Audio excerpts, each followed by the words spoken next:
I want everybody to know that this dude, that Zarqawi, radical, murderous, raping, torturing fanatic, burnt people alive, you know, dragged them through the street, tortured. So his last breaths as he was dying from shrapnel and overpressure was an American commando with his foot on his chest.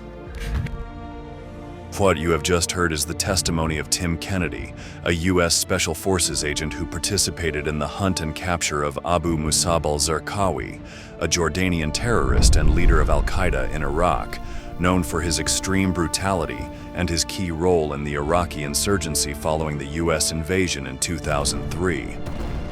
Responsible for numerous suicide bombings, beheadings, and attacks on civilians, al-Zarqawi even went so far as to unleash a civil war in his country. His legacy of violence contributed significantly to the spread of extremism and chaos in the region. These events put him in the crosshairs of Uncle Sam, making him one of his primary targets. Capturing him was to put an end to a central stage of global terror. In this shocking video from Military Force, you will discover all the details of one of the most hated and feared figures in the world, from his links with Osama bin Laden to the brutal operation that ended his life. Let's get started. And famous for posing with dead American soldiers, battlefield recovery of their weapons, and if you saw him, he's sitting there with a 249 or a 240 or an M4 that he took off dead soldiers, dragging them through the streets. Heaven forbid somebody gets captured. He was infamous and notorious for torturing, so he would torture any American informant, so anybody that was giving information to the Americans, he would torture them. At the top of Al-Qaeda's power pyramid are the bloodiest leaders history has ever known. One of them is Abu Musab al-Zarqawi, a Salafi militant and Jordanian terrorist, considered one of the most dangerous and ruthless. Before becoming a key figure in global terrorism, al-Zarqawi had already made violence his mission. In the 1990s, he carried out a series of monstrous acts in Jordan with the aim of overthrowing the Hashemite monarchy and establishing an Islamic state. He was sentenced to 15 years in prison in 1996, but his story of terror did not end there.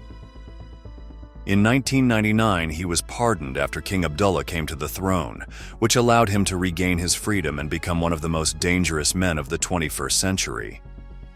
He gained notoriety for his extreme brutality, including public beheadings, car bombings, and indiscriminate attacks against Muslim civilians and also against American troops. Not only was al-Zarqawi leading a violent insurgency against American forces, he was also seeking to stoke sectarian conflict in the Middle East, exacerbating tensions between Sunnis and Shiites in order to destabilize the region. Abu Musab had been evading both local and American security forces for years.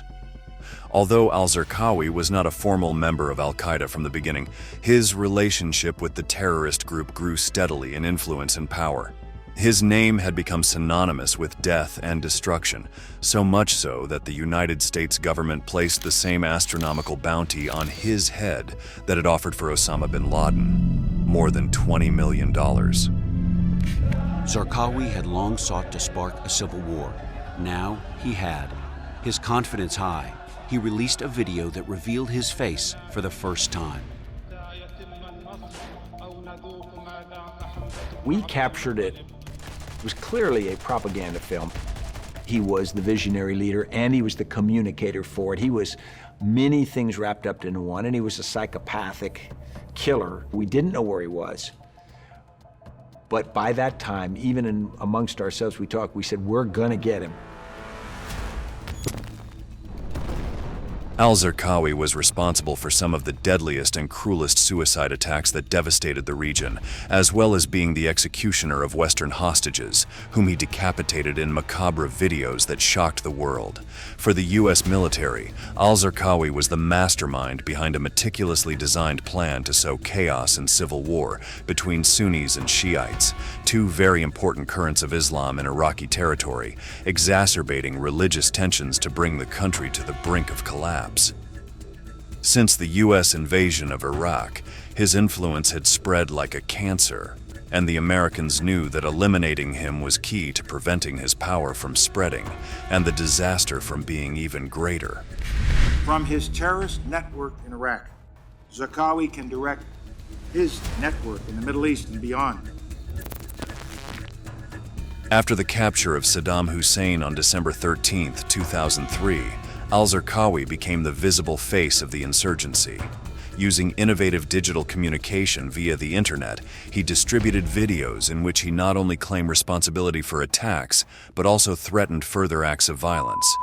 He was responsible for the kidnapping and beheading of American Nicholas Berg, a heinous act whose footage was distributed globally and stunned the world. In October 2004, Osama bin Laden named him leader of Al-Qaeda in Iraq. Shortly afterwards, he began planning devastating attacks with around 20 fighters. Let us learn about some of the most terrible atrocities committed by Al-Zarqawi. They would put people's heads on cinder blocks, on huge blocks, and then just launch cinder blocks straight down and pop people's heads like a grape. I've seen pregnant women, get hung on hooks just to bleed out with the fetus inside, and he was part of all that. Yeah. He's orchestrating all that. Beheadings, all of the shit that you saw over there, he had a hand in. His crimes were so heinous that even Al-Qaeda, an organization known for its cruelty, considered his methods to be too brutal. His obsession was to spark civil war between Sunnis and Shiites. He unleashed unbridled sectarian violence that caused blood to flow in the streets of Iraq. Each massacre had its unmistakable stamp. These brutalities caused the Northern Giant to set its sights on Abu Musab al-Zarqawi and begin an incredible hunt and capture operation. For this, we have the valuable testimony of Special Forces Sergeant Tim Kennedy, who participated directly in the operations that would lead to the elimination of this dark character. You're hitting with an entire troop of an assault force, and how victors and winners approach a gunfight is every single thing is in your favor.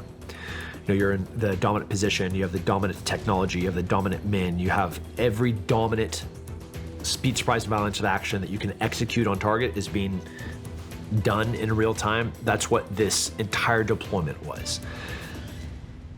But who is this American soldier? Tim Kennedy is a former U.S. Army Special Forces sergeant, known for his work as a Green Beret, his distinguished career in the military, and as a professional mixed martial arts fighter.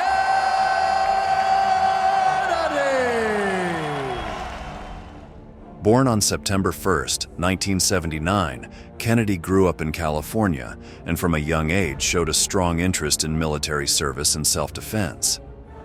In 2004, he joined the Army, where he trained as a sniper and specialized in counterterrorism missions.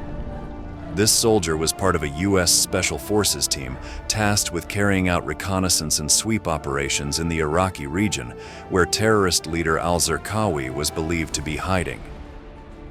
As part of the ground team, his job was to gather critical intelligence and secure positions that would allow attack units to execute the mission. For the American and his team, hunting Al-Zarqawi was one of the most important and dangerous operations of his career. It focused on intelligence gathered from drones, spies, and other sources that provided data on the precise location of the terrorist leader.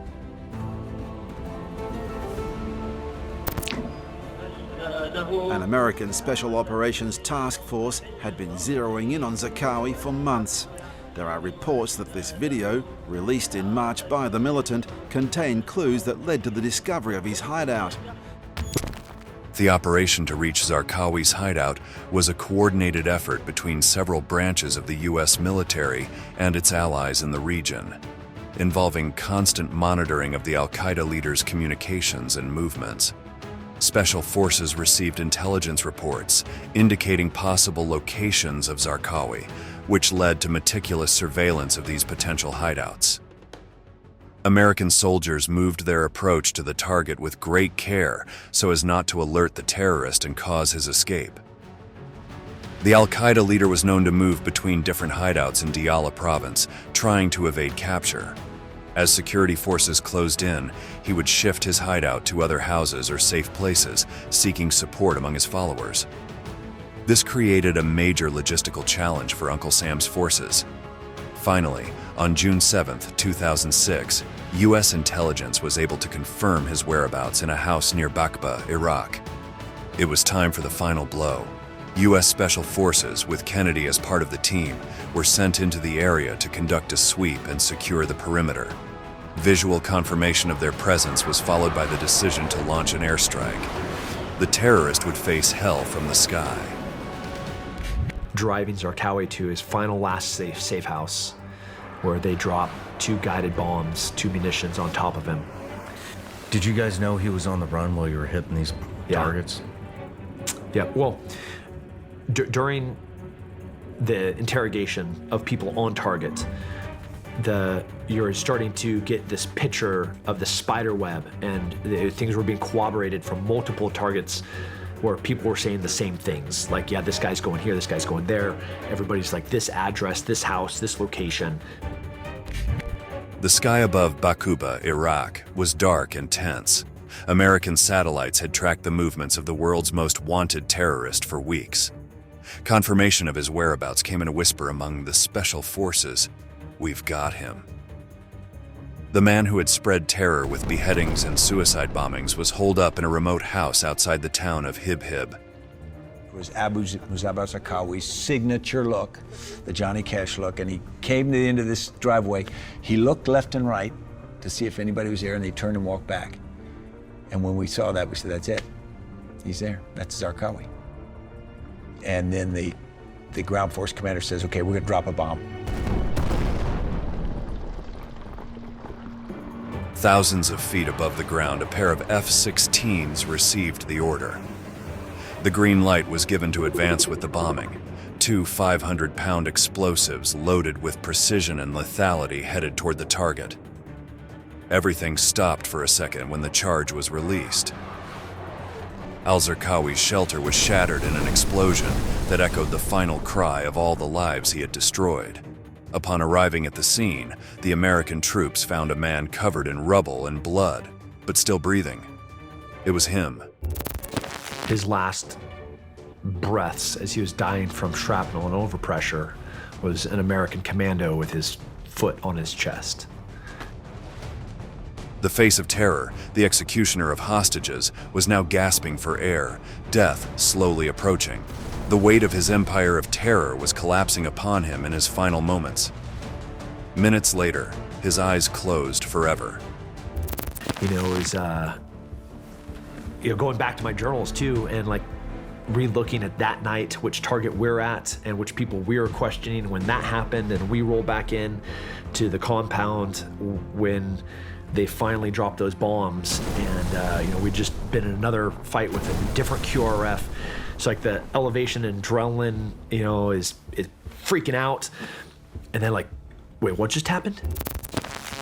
The man who for years had eluded the most powerful forces in the world, the architect of chaos in Iraq, died with the same brutality he had unleashed. On the hot day in the Iraqi desert, when the bombs silenced the terrorist's last breath, it was not only his end but the collapse of the darkness that had drowned hope for years. There, among the rubble, the echo of his cruelty faded. For Tim Kennedy and his team, this operation was a culminating moment in the fight against Al-Qaeda in Iraq, as it meant the end of one of the group's most dangerous and symbolic leaders. However, Kennedy also stressed in several interviews that al-Zarqawi's death, while symbolically important, did not stop the insurgency or terrorism in Iraq, as other extremists took his place. The hunt for an elimination of the terrorist leader was an example of the combination of intelligence, military coordination, and advanced technology. But it also reflected the complexity of the war on terror, in which the elimination of a leader does not guarantee an end to violence. It is a moment to learn from past history and not repeat the same mistakes. I'm not sure Americans have the appetite or the tolerance for what it means to win a war. You know, in 1941, a day that'll live in infamy, and we were attacked at Pearl Harbor, it finished with us dropping 2 nuclear bombs on a people that wouldn't submit. Tim Kennedy and the brave soldiers who accompanied him on that mission carried not only weapons but the weight of duty, knowing that each step brought them closer to justice.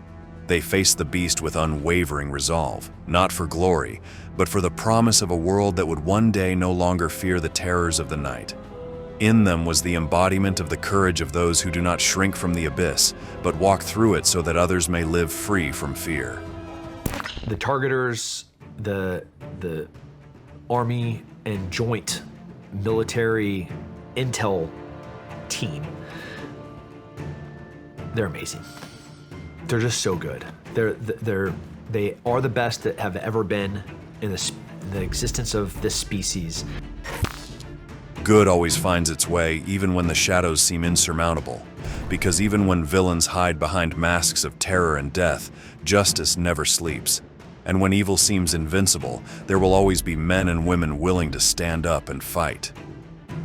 The relentless force of the American soldiers brought down al-Zarqawi, as all tyrants eventually do, under the weight of their own hatred. And with his death, the planet regained, if only for an instant, the certainty that it is possible to believe in noble causes and in a world without terror. So the time has come to say goodbye for this time. We invite you to subscribe to the channel to find out about new videos about Al-Qaeda terrorism. Thank you very much for staying with us until the end. We hope to meet you again in our next installment of Military Force. Until next time.